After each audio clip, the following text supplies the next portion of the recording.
Okay, my name is Ilija Zdravkovic, and I'm currently here at the Pugh Hall at the University of Florida in Gainesville.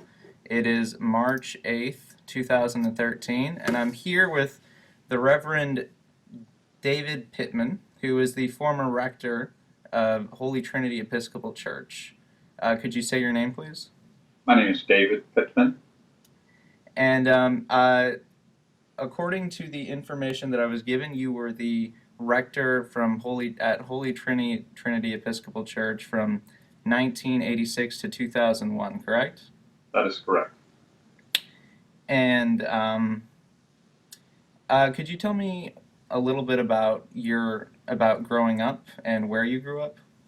Certainly. My father was a physician in the Air Force, and I was born when he was stationed at Donaldson Field in Greenville, South Carolina. So growing up, I lived in lots of different places. I lived in South Carolina, Florida, England, Massachusetts, Wisconsin, Turkey, South Carolina again, and by that time I was off to school. And were both of your parents very religious? Not very religious. They were devout, and they were not every Sunday church attenders, but we would go to church. We always went to church at the Protestant chapel on whatever military base he was stationed at. And they didn't adhere to any specific denomination?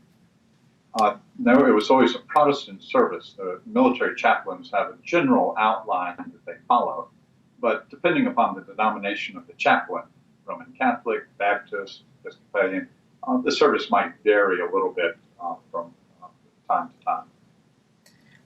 Could you tell me a little bit about your education growing up? Yes, I did my undergraduate work at Virginia Military Institute in Lexington, Virginia. And then I attended seminary at the Virginia Theological Seminary in Alexandria, Virginia. I was ordained in 1973. According to the materials that your church provided, you were not a strict adherent of any denomination until, I believe it was your junior year at Virginia Military Institute? I was baptized and confirmed an Episcopalian my first year at VMI. Could you tell me a little bit about that decision, why you choose to make the decision to become Episcopalian? Well, my parents, I wasn't baptized since I was a freshman in college. My parents decided that they wanted their children to make their own decisions about whatever church it is they wanted to belong to. So when I was a senior in high school, I began church shopping, and I went to all kinds of different churches, and the Episcopal Church is the one that appealed to me the most. What about it appealed to you the most? Well, I could go on and on about that, but I don't want to lecture you about church history or theology. It's ties with the past. The Episcopal Church is a part of the Anglican Communion, which is very much like the Roman Catholic Church. The split occurred after the reign of Henry VIII and was really brought together under Queen Elizabeth. But it's kind of the English version of the Roman Catholic Church. Those roots are very, very deep in history. So the historical part of it, the ancient roots, the worship and theology appealed to me. And the liturgy, it's a very participatory liturgy. Other churches I attended, and this is not in any way to imply that I think the Episcopal Church is better than any other church, or we have it right and other people have it wrong. We're just different. Many of the other churches I attended, you went and you sat in the congregation and you might get to sing a hymn or recite a psalm, but otherwise you were basically listening. And the liturgy of the Episcopal Church, as in the Roman Catholic and the Orthodox Church, you have a lot to do. You participate in the prayers, and it's very Eucharist centered. We have communion every Sunday. So all of those things attracted me.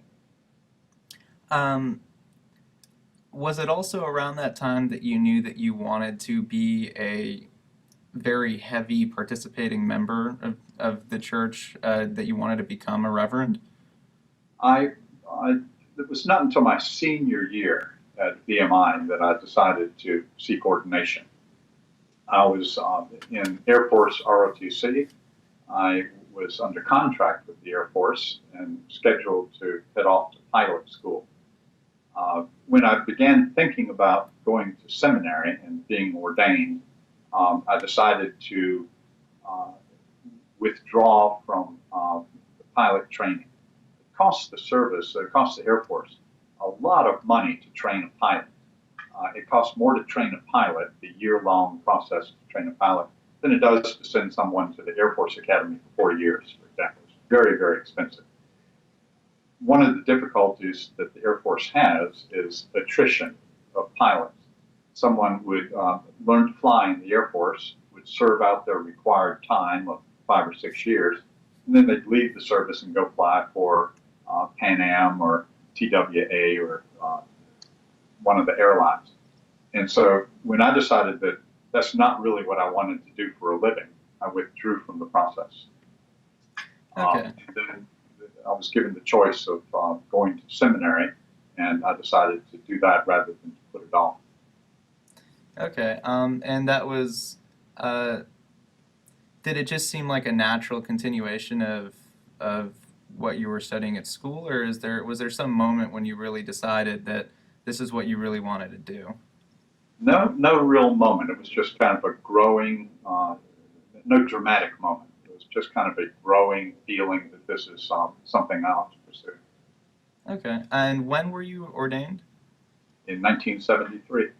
And did you immediately have a church that, it was in Virginia that you had you were the rector at the church before Holy Trinity. When did you become a member of that church? Well, my senior year in seminary, I interviewed for jobs, as most people senior year do, or the last year of any kind of graduate school, you begin looking around for jobs. The Episcopal Church is different from some denominations. Some denominations, the structure places people in a church. But in the Episcopal Church, clergy are basically self-employed. And so rather than being placed in a church, I had to interview for a job. And I interviewed for several different jobs and accepted a job as an assistant at Trinity Church in Stanton, Virginia. After I'd been there for about 8 or 9 months, the rector of the church moved. He left to take another job. And I was priest in charge for about a year, and then I took the job as rector. I was there for 13 years. Could you tell me a little bit about what the experience was like being the rector there? Well, it was, right out of seminary, I had a lot to learn, but people were very kind, and you get all of your theological training in seminary, but you really learn how to be a priest in your first parish. And the people were very kind and very helpful in that development. So it was a learning experience, but they were wonderful people. It was a smaller church than Holy Trinity Gainesville, in a smaller town in the middle of the Shenandoah Valley. Okay. And after that, Holy Trinity Church was before you presided over by the Reverend Earl Page, and Right. he was a reverend for over I think it was 25 years before He was rector of Holy Trinity for about 25 years. Yes, yeah, the rector of Holy Trinity. That is a long time. Unfortunately, his health failed him before you took over for him. But could you tell me a little bit about how that process got started, how you chose to apply for that position, the decision to move from your church to that church? Yes. The church I served in Virginia I've always served downtown parishes. And so the church in Virginia was a historic church founded in 1746, right in the middle of town. It took up a whole city block. The church was in the center. It was surrounded by a cemetery. And then on one back corner was the parish offices and parish hall. And on the other corner was the rectory where we lived. And one Saturday, I was walking through the churchyard to go downtown. And I ran into a couple and their daughter looking at the gravestones in the cemetery, which dated all the way back to the Revolutionary War. We had lots of tourists come to see the church. And being Saturday, the church was locked up, but I was walking past and I stopped and greeted them. And they were from Florida. They had come to Virginia to drop their son off at the University of Virginia. And then they were just kind of sightseeing and heading back to Florida. The woman asked if she could see the inside of the church. Trinity Church Stanton is very fortunate. They have 13 Tiffany windows, beautiful windows. And she asked if she could see them. And I said, certainly, I'd be glad to open it up and turn on the lights. So we went in the back door, and as I was turning on the lights, we were chatting. Her husband and daughter were still out in the churchyard looking around. And she mentioned that she was from Holy Trinity Church in Gainesville, Florida, and they were very active in the church. In fact, her husband was serving on the search committee. They were looking for a new rector. Well, then he came in with his daughter to join her to look at the inside of the church. And just on a whim, thinking about when Jimmy Carter was running for president, and nobody knew who Jimmy Carter was, and he would always introduce himself by saying, "My name is Jimmy Carter, and I'm running for president." And so when this fellow came in, I stuck out my hand and said, I hadn't met him before. I've been talking to his wife. I stuck out my hand and said, "My name's David Pittman. I hope you consider me for your next rector." And we all had a big laugh about it. And they looked at the inside of the church and went on their way traveling. And a couple weeks later, I got a letter from the fellow saying, I know we were just joking, and thank you for showing us the church. And I know we were just joking, but I just can't get it out of my mind. And would you consider being in the process? And I wrote him back and said, well, tell me something about the church, and I'll think about it. And so he sent some material about the church, and I found it very interesting. So I sent my resume and whatever they wanted for the process, and it just kind of went from there. I went down there for an interview, as did some other people, and then they finally elected me as the rector. So it was very coincidental. Serendipitous, I guess. I'm sorry, you may have already said it, but do you remember their names? No, I'm sorry, I don't. In fact, by the time I came to Holy Trinity, they had moved. I think they moved to Atlanta. Somebody at Holy Trinity that has a long memory, could probably tell you who they were. I think he was a lawyer, but I never really knew them. And the only time I ever met them was in the churchyard at that time. Like I said, by the time I moved there, they had moved on. That is kind of an interesting coincidence because from what I read, it seemed like there were quite a few applicants for that position, that you kind of just chanced on it because somebody decided to visit. Right. Was there any particular reason why you decided it was time to move on from your current church? Well, I have been there for 13 years. I know Earl stayed at Holy Trinity for 25, and that sometimes happens. But the average stay of an Episcopal priest at a parish is less than 10 years. Mm-hmm. And so I had been at Trinity Church for 13 years. And I had a feeling, as I did when I left Holy Trinity, that I'd been there long enough, and the parish could probably benefit from new leadership, new ideas, new insight, and that kind of thing. Okay, so when you went to Holy Trinity, it was already a pretty well-established church, and you were following up on a very, very popular Reverend. Could you tell me a little bit about what it was like first starting out there?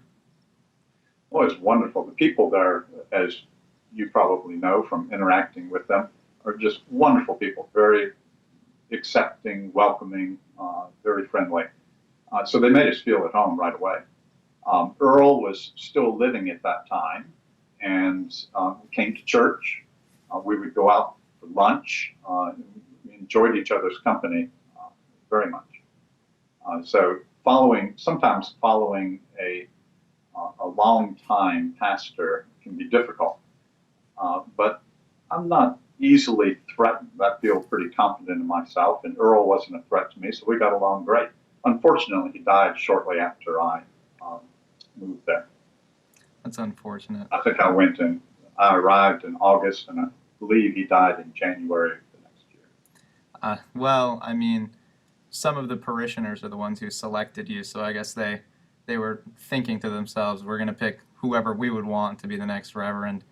Well, there were, as in any church, there were people who, would say, well, Earl didn't do it that way, but, that didn't really bother me. I'm sure after I left and somebody else came, I said, well, David didn't do it that way, so you just live with that.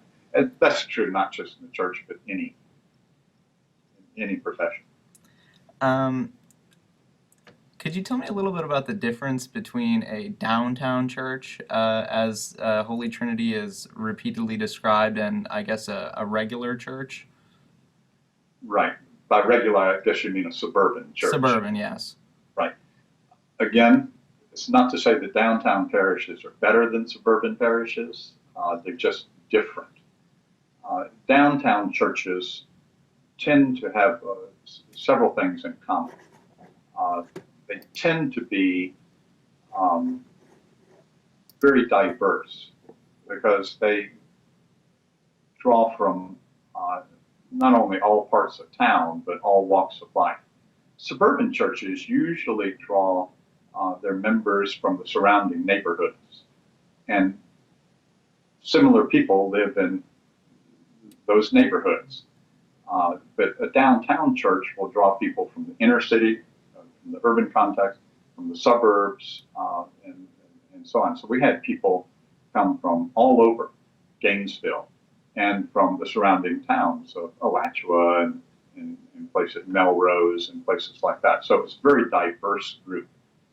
Another characteristic of downtown churches is they tend, because they're downtown, to be very, very involved in outreach in the community because they live with that all the time. So diversity, outreach in the community, and they usually also tend to have a very rich worship style. Because of their size, they have the resources to have excellent choirs and organs and things that enrich the worship. I was also given a list of influential people who were very important during those formative years when you just recently had joined the church. If I could give you their names and you could tell me a little bit more about them. I'm glad you're giving me their names. As I said, it's been a long time. So. Yeah, no, there were quite a few, and I'm actually kind of surprised to see one of the names because as I read in the history, he unfortunately passed away before you came to the church, but the assistant rector from 1976 until 1982, the Reverend William Lillycrop.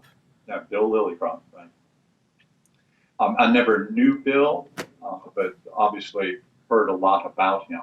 One of his gifts was teaching and pastoral care. Those were his two gifts. And so he was very much loved there because of the close contact with people through teaching and pastoral care. I understand that he, along with the next person on this list actually, Cindy Baskin, who is now the Reverend Cindy Baskin, apparently. They were both instrumental in starting an education program in the church. Could you tell me a little bit about that and also a little bit about Cindy? Well, when I arrived there, Cindy was both the director of education and the director of our folk choir. We had two choirs. The chancel choir usually sang in the morning, and the folk choir sang at an evening service, which we call the folk mass. She was very involved in both of those things and very good at her work. She does not remember this, but I remember that when I interviewed there, I met with the staff. This is before I was chosen to be the rector. I met with the staff just briefly to chat with them. And one of the things I asked Cindy when we were chatting was, do you have any intention of going off to seminary? Because my experience had been that people that do that kind of work very often want to go to seminary. And she said, no, I have no interest in that at all. I reminded her of that later, and she did not remember that. But then she talked to a number of different applicants and probably didn't remember which ones asked what questions. But Cindy was very gifted, and both those programs flourished under her. The education program, I don't remember specifically. It was a good Sunday school program, good adult education program, but I don't remember specifics about it. Okay. It, of course, changed. I was there for 15 years, and it changed over the time that I was there. Also, your music director, David Benson, who joined the church, I believe, before you came in 1984. Right. He'd been there a couple of years before I came. David is an excellent musician. I've worked with a number of very talented organists, and each one had their own gifts. And I would say that one of David's gifts, besides being just thoroughly entertaining, just loved what he was doing, he could improvise on the organ, piano, whatever instrument he was playing. He could improvise better than anybody I've known. Very, very talented. Play by ear, just wonderful. He was very popular with the choir. He made singing in the choir fun, but also they were very serious about it and produced very, very fine music. David was, and of course, he had the major role in designing the organ that we put in after the fire. The next person, I understand, came to you as the result of a careful decision-making process. The Reverend Jim Wright, your assistant rector. Right. I understand that there was a search for an assistant rector for quite some time after you joined, and it was a decision that you wanted approached, I guess, carefully as a long-term goal. Could you tell me a bit about that and also about him? Well, Holy Trinity Church is a large church, and although I'm sure you're going to mention Jeremy Hull, Jeremy was working as a priest and was working for us part-time. He was a full-time school teacher, and he worked for us on Sundays and did some things during the week. But we really needed more clergy help, but we didn't have enough money in the budget to do that. The Diocese of Florida at that time was trying to fill some very small congregations, small, lacking in resources to hire a full-time clergy person. So we entered into an agreement with them that we would hire a priest to serve half-time as an assistant rector at Holy Trinity, then as the vicar at the church in Interlaken and Hawthorne. And that worked very well for several years, really up until the time of the fire. After the fire, the demands on the staff were so great that we needed him full time. But actually, before Jim came, we entered into this agreement with the diocese, and before we interviewed people and hired Jim, we were doing the services at Hawthorne and Interlaken. Jeremy Hull and I were sharing that. So there were Sundays where I would go to, I forget which church I went to first, but I'd go to one church, say at 8 o'clock in the morning, and do a service, or 7:30 in the morning, do a service. Go to the next church at 9 o'clock and do a service, and then be back at Holy Trinity to do the principal service at 10:30 or 11, whenever it was at that time. So Jeremy and I were kind of circuit riders before Jim came. After Jim came, he was usually out at the mission churches, the little churches at Interlaken and Hawthorne, about half the time.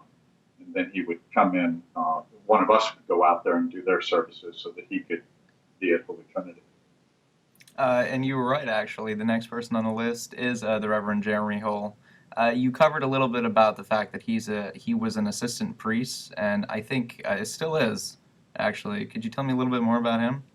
Well, Jeremy was a real blessing. He was a full-time school teacher, taught Latin as well as some other courses, but basically Latin, which meant that he was an excellent teacher. And so his sermons were very learned, and he was the most popular adult education teacher that we had. He did a Sunday class for adults that was always packed. People just loved him.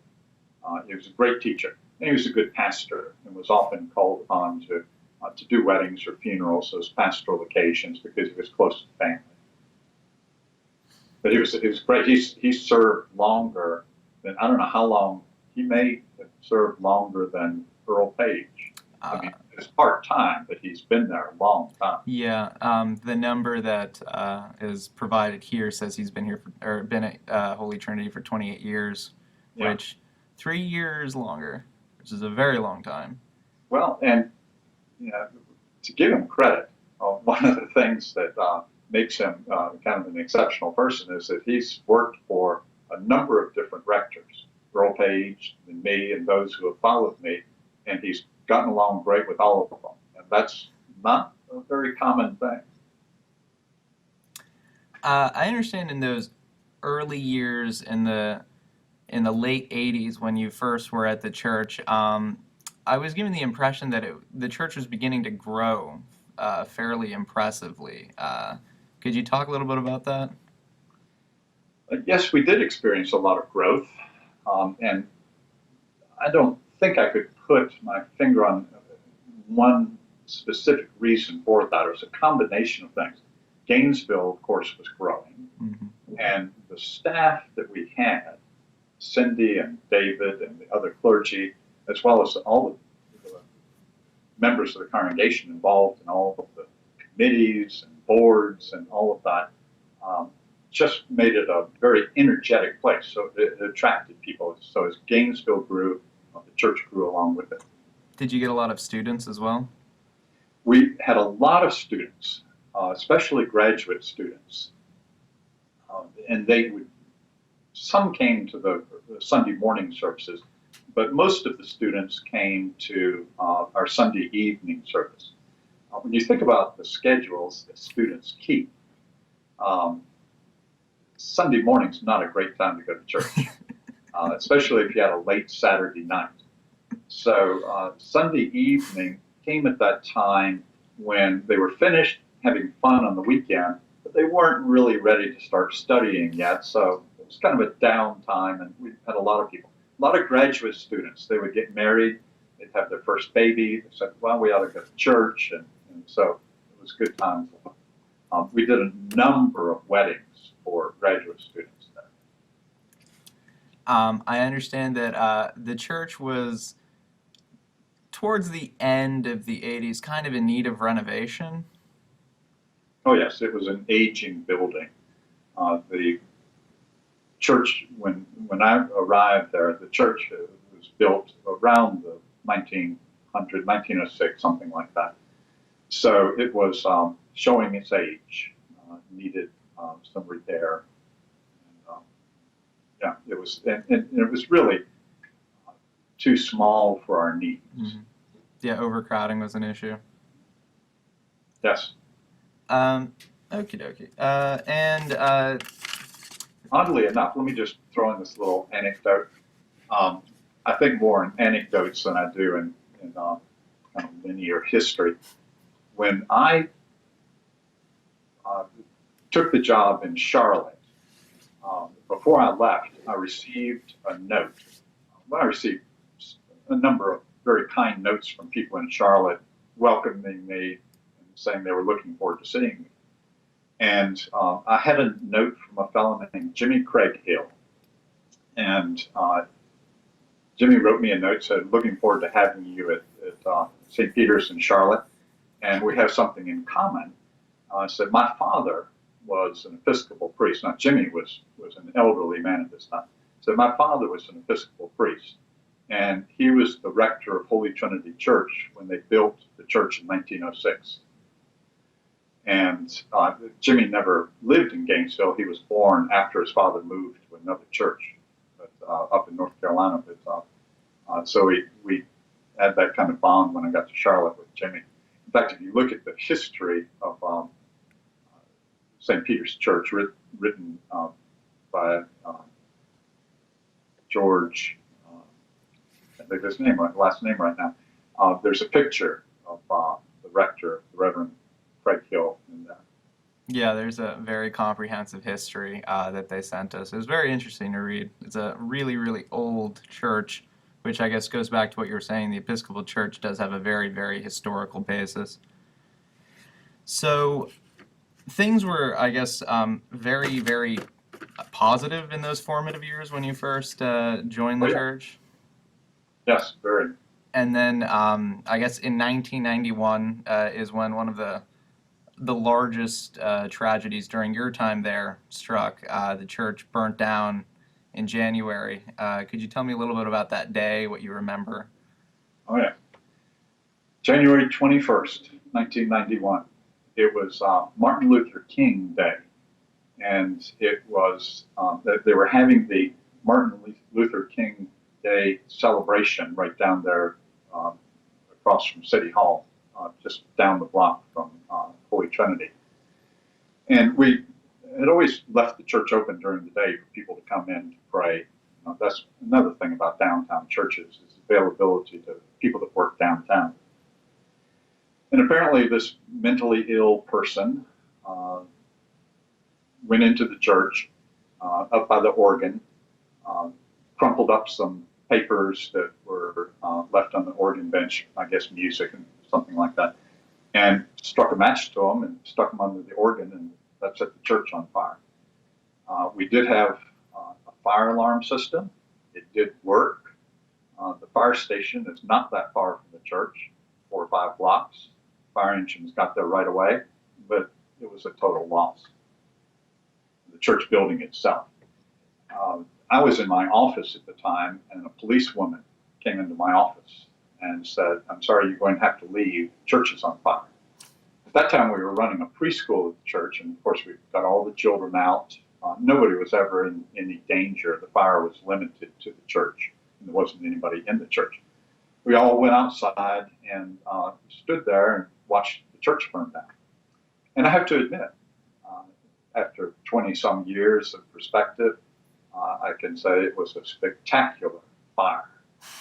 Most arsons, for obvious reasons, take place in the middle of the night, less chance of getting caught and all of that. But this fellow took the notion to do it in the middle of the afternoon, and so it was very unusual to have an arson in the middle of the day. But we also, and as word went out, radio and things like that, people, not just our members, but a lot of our members, came down and gathered around the church and were there when it burned. It was very, very emotional, obviously. Then the days after that are kind of a blur. There was so much that had to be done. But it burned to the ground.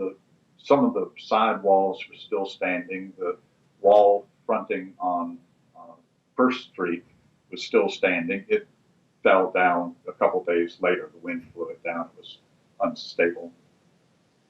One thing, an anecdote I remember about that day was standing there watching. We were, at least I and the staff, and were in kind of an area set up by the fire department, kind of their command area, separate from all the crowds that had gathered around to watch it. And I remember a woman, a firefighter, a spokesperson for the fire department, came over to me and said, there are a number of reporters, radio, print, television, media people. There are a number of reporters here, and would you like to talk to them? And I said, no, I don't want to talk to any reporters.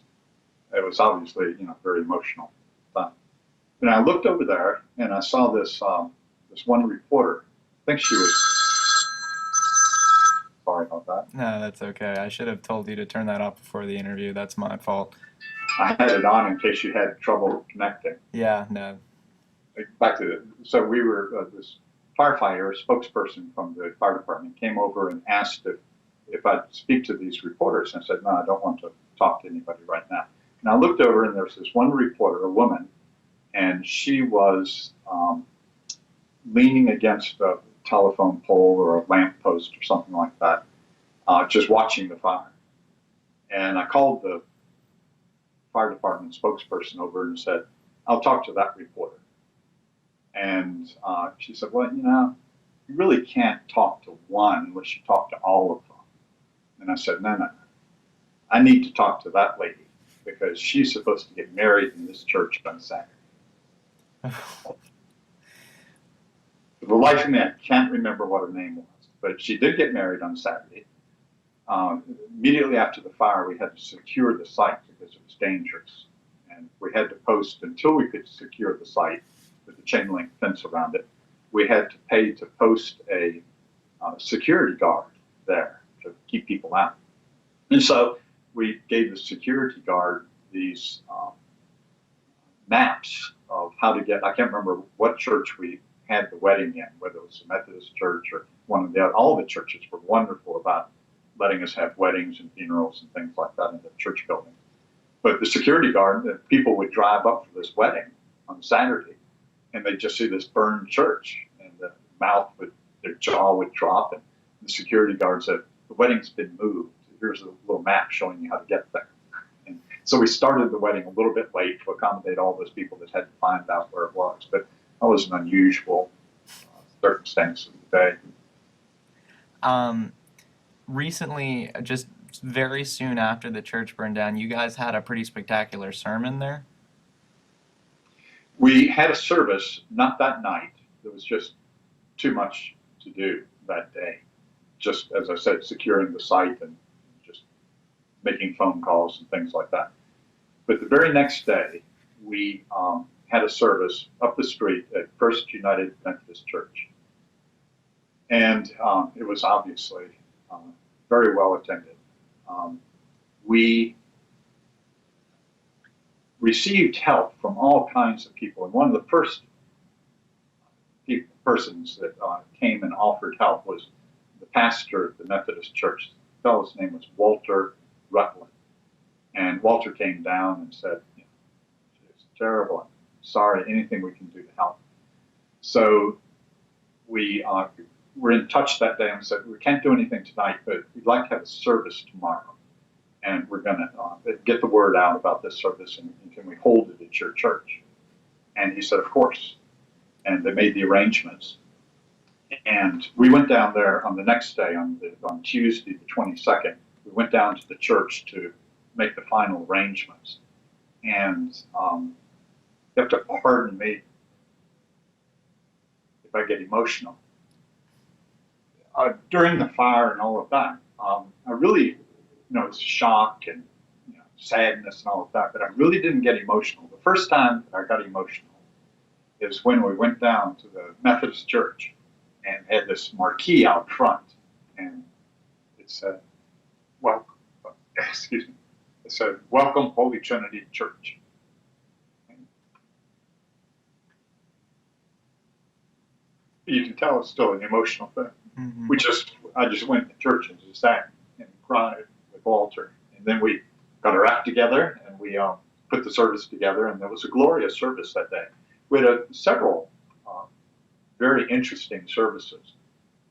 One was held in the church. And by the way, the city of Gainesville was wonderful in cooperating with us in the whole process of after the fire and through the whole building process. And one of the things they let us do was right before we started demolition of the church to start construction, the half-standing burned walls were still there, and we had cleared out the inside, so it was just sand on the inside. We'd gotten rid of all the debris and just left the outside walls. And they allowed us to hold one more service then. And the University of Florida loaned us some bleachers, which we set up inside people, and people brought blankets and folding chairs. And we set up an altar up where the altar used to be.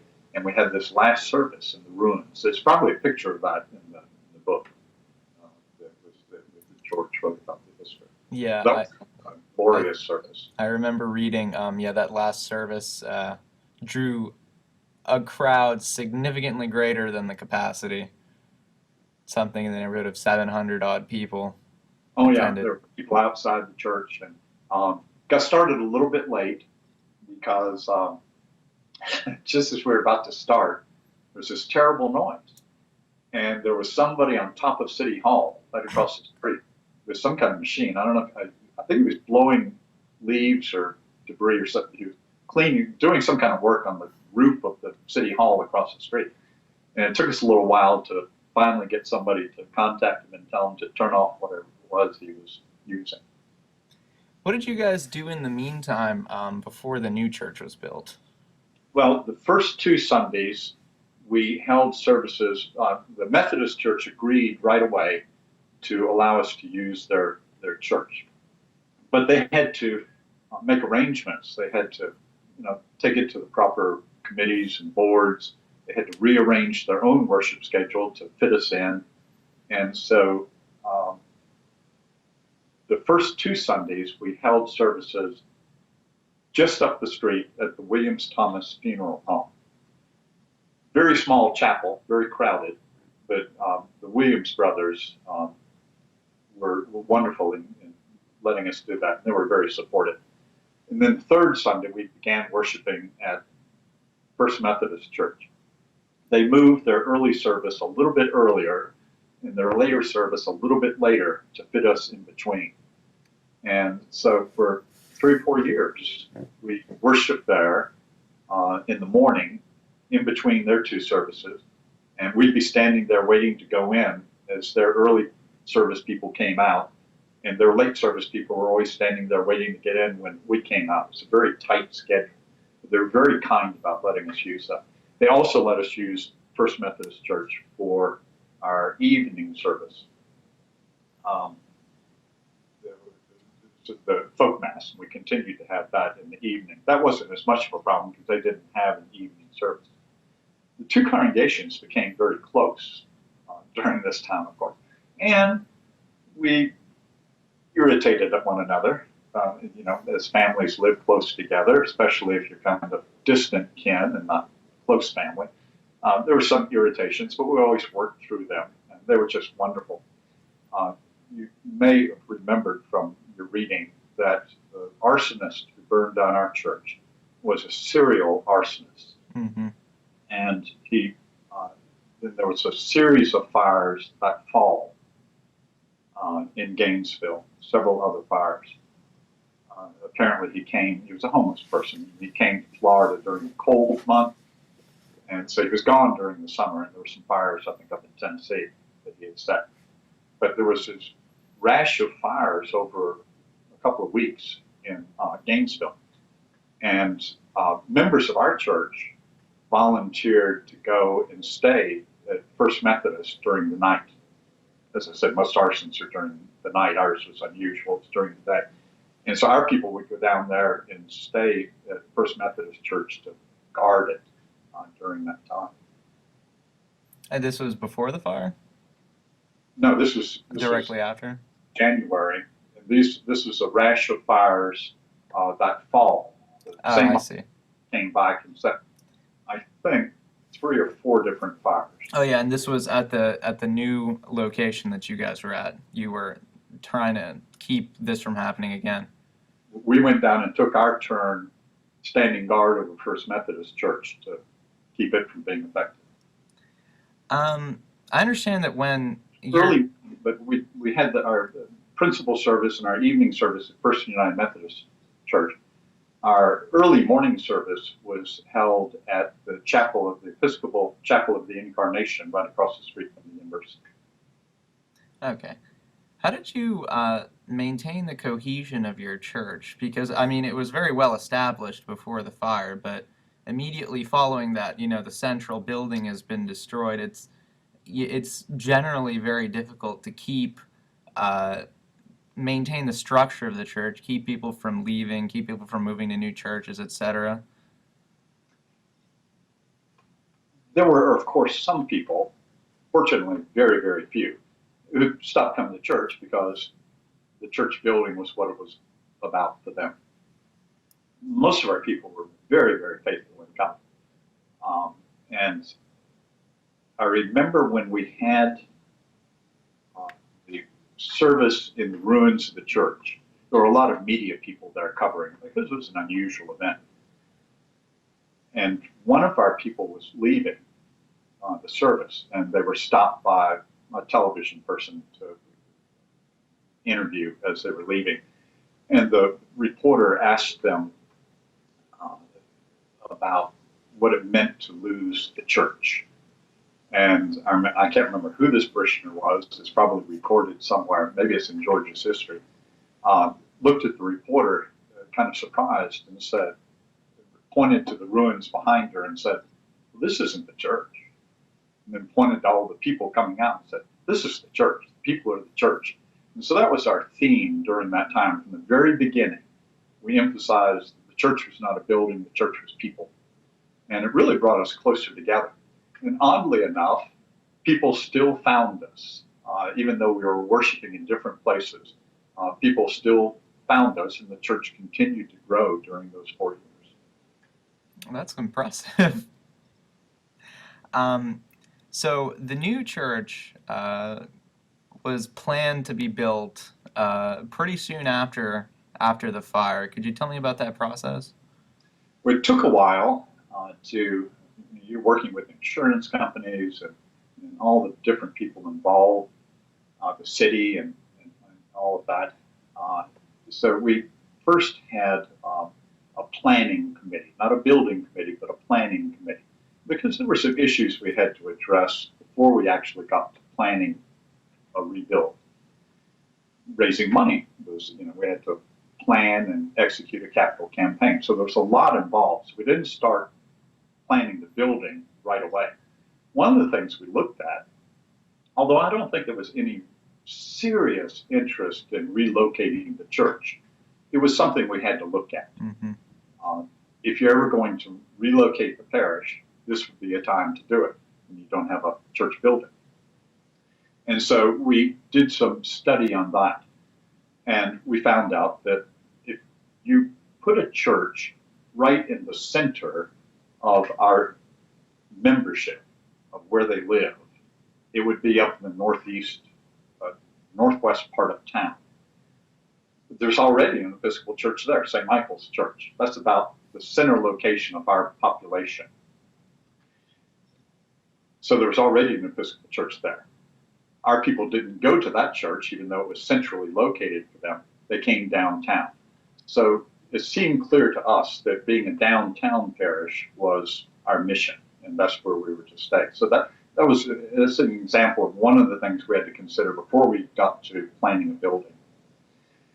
Then we had to choose an architect. Now, different people remember it differently, but the way I remember, our architect was a fantastic firm called Ann Bea Associates out of Boston. We had a number of architects contact us after the fire, saying that they were interested in working with us. And so we would get information from them, and we began kind of the screening process for architects. One architect, and I can't remember, I don't think it was a Gainesville firm, but it was a firm somewhere in Florida, sent us an initial letter. And I know they were trying to be encouraging. And they said, don't despair. I know this is a terrible time, but, great things can happen. Here's a church that burned down, and here's what it looked like when it burned down, and here's what it looks like now. It was a great looking church. Oddly enough, they hadn't done that job. And one of the people on the committee, I think it was Coleman Brown, said, I want to find out who built this church. And so he did some research and found out it was built by Ann Bea Associates up in Boston. So here's a firm that has had at least one experience of rebuilding a church that had burned. So we contacted them, although they were way far away. We finally interviewed 3 architectural firms. 2 were from Florida, and then this firm from Boston.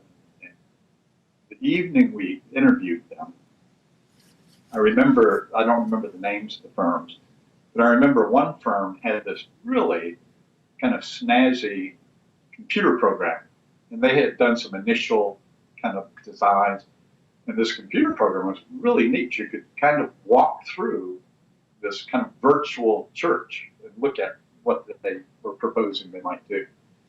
The other firm had actually built a little wooden church, and you could take the roof off and look in, had little pews and everything. It was just amazing. And then Ann Bea, the principal at the firm, had come down from Boston. She came down a couple days earlier, and she just spent the time going around Gainesville talking to people and going into church and talking to people that came to the church for various different things, just chatting with them. And she began her presentation. She had a thing of newsprint, and she said, I spent the last couple of days talking to people here in Gainesville and in the church. And I think this is kind of what you might have in mind. And she had a magic marker, and she just started drawing things. She was so impressive that that's who we hired. Working with them was difficult because they were in Boston. We were in Florida. For example, we had to hire a local architect to be the on-site person who would run over and talk to the project manager about the width of a steel beam or something like that. But they made Tom Hoteling, one of the principals, and he's the one that worked with us the most. He would come down very often, and Ann would come down occasionally, as often as she could. And they were marvelous, especially Tom. Tom was amazing. The parish hall that we built called for some stenciling on the ceiling, some painted designs on the ceiling, kind of break up the big white ceiling. And the painter did a portion of the stenciling to see how it would look. And Tom was in Boston. And so we took a picture of, before the painter could proceed, we took a picture of the stenciling on the ceiling and faxed it to Tom. This is before the days of cell phones and things like that. And he looked at this picture, very poor quality picture, and he called back and said, tell the painter that center stripe has to be an inch wider. The ceiling is 40, 50 feet up in the air. What's an inch make? But the painter changed it, made all the difference in the world. So that's the kind of eye that Tom had for detail. It's absolutely amazing. When was that new church completed? It was completed in 1995. And so from that time? Before that, as I said, the city was very good. We first began holding services in the parish hall, came along faster than the church. And so when the parish hall got finished enough that we could have services there, they were still working on it. For example, all of the walls were this kind of foil insulation. They hadn't put up the drywall or anything yet. But the city let us go in on Sundays and hold services there before the parish, and then we take down all the chairs and all of that, and the workers would come back on Monday and start working again. So the city let us do that. And the same thing happened when the church got close to being finished. They let us go in and have our Christmas Eve service there. It must have been 1994. They let us go in there just once. They gave us a temporary certificate of occupancy.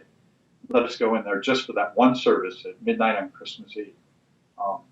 And it was still under construction, but it was safe enough that we could do that. And then we went back to the Methodist Church until the parish hall we could get into that. I guess we were worshiping in the parish hall, and they let us go into the church for that Christmas Eve service, and we went back to worshiping in the parish hall. Did everybody like the new church? No. That's what I expected. There'd be some people that were so attached to the old church, and this isn't the old church, so they would find fault with this or that. We tried, when we began building, we told them that we couldn't make a replica of the old church, nor did we want to. It was too small. And it had other defects that we wanted to correct, handicap accessibility and things like that. We told them that it would not be the old church, but we would make it close enough that they would feel comfortable. And so it had the same feel as the old church, but it was different. And there's some people that didn't like the differences. But, that's going to happen. Change is difficult. Did any of that slow down the continued growth of the church, or did things pick up pretty quickly after the new church was built? It stayed. From the time I went there in 1986 until I left, the growth was pretty steady, slow and steady. So as I said, we continued to grow when we were displaced during the rebuilding, and then we continued to grow afterwards. It's just a very healthy, energetic, dynamic parish. And you stayed there until 2001? I stayed there until 2001. Could you talk a little bit about your decision to leave? Well, the same. I was in active ministry for 38 years, and unlike most Episcopal priests, I've served very few parishes. I only served 3 parishes. I stayed at the first one 13 years, stayed at Holy Trinity 15 years, and then I moved to Gainesville, Florida, and I stayed there for 10 years. And it was the same reason that I had when I left Virginia to come to Florida. I'd been there 15 years.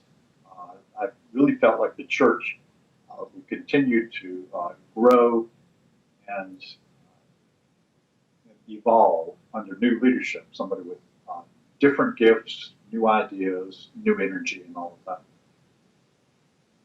And you moved to a new church, which is no longer in Florida, right? No, I moved to St. Peter's Church in Charlotte, North Carolina. And could you tell me a little bit about that church and how it compares to Holy Trinity? Well, like Trinity Church Stanton, Virginia, and Holy Trinity in Gainesville, Florida, it's a downtown parish, this time in a big city instead of a small city or a big town. It's right downtown in Charlotte. Very diverse congregation. Downtown parishes are very committed to outreach.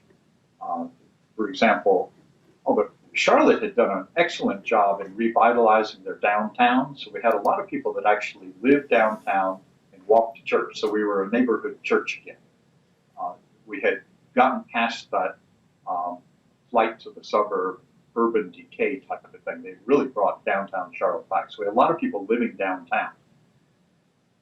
But we had people living in 22 different zip codes around Charlotte, so we drew from all over. It's a very, very diverse congregation, the most diverse congregation I've ever been in, and very committed to outreach. Over the history of it's a very old church, over St. Peter's history, they started the hospital in town, which is now the Carolinas Medical Center. It was originally the St. Peter's Hospital. They started an orphanage, St. Peter's Home, which is now a very significant institution that cares for abused children. They began the Urban Ministry Center. They started 5 other parishes in town, so very, very active congregation. And I understand there was a reconstruction process there also. Oh, yes. You can never get away from doing capital campaigns, especially if you have old buildings that need renovation. And so we completely gutted the inside of the church and reinforced the foundations, put in new electrical, air conditioning, all of that kind of stuff, refinished the inside, and installed a new organ. Did the end result was aesthetically similar to what it was previously, though? Except for the organ. The organ before had been in the front of the church, kind of off to the side. And when we bought the new organ, and they got a very, very fine organ, we put it in the back of the church. So that looked very different. But the rest of the church, as you sat in church and looked towards the front, it looked exactly the same. As you turned around to walk out of the church, you saw this big organ that was pretty different. So not really on the same scale as Holy Trinity. Oh, no. Uh, we're approaching, I guess, the end of. We don't really have a time limit per se, but we're rounding about an hour, which is a really good round number. Is there anything else you wanna add? Well, as you said before, when you start talking, you think of different things. Mm-hmm. One, perhaps mention uh, just a couple of anecdotes. People were very supportive in the rebuilding, not only with their love and their care, but also financially. The church was well insured, but we had raised more money than the insurance. Um, Things just cost more than you think they're going to be. And we wanted a bigger church. We wanted to add a parish hall. We wanted to renovate the offices and classrooms and all of that. So we had to, and so people were very generous. But I remember getting a card from a little girl. I think it had, I can't remember the exact amount. I think it had 87 cents in it. And she had drawn a picture on that card of the church in crayon or something like that. And I wish I could remember the exact words, but it's very simple. It said something like, "Dear God, please use this money to rebuild your house." So I remember that. That was very touching. Other anecdotes about rebuilding. I thought of lots of them as we were talking, but they gone from my mind right now. But the staff and the people were just wonderful, and the whole community was wonderful. The city did great things for us, and all the other churches letting us use their space all did great things for us. It sounds like it provided a lot of good opportunities in a roundabout way. Yeah. Okay, well, I guess we can call it there. I will stop the recorder now.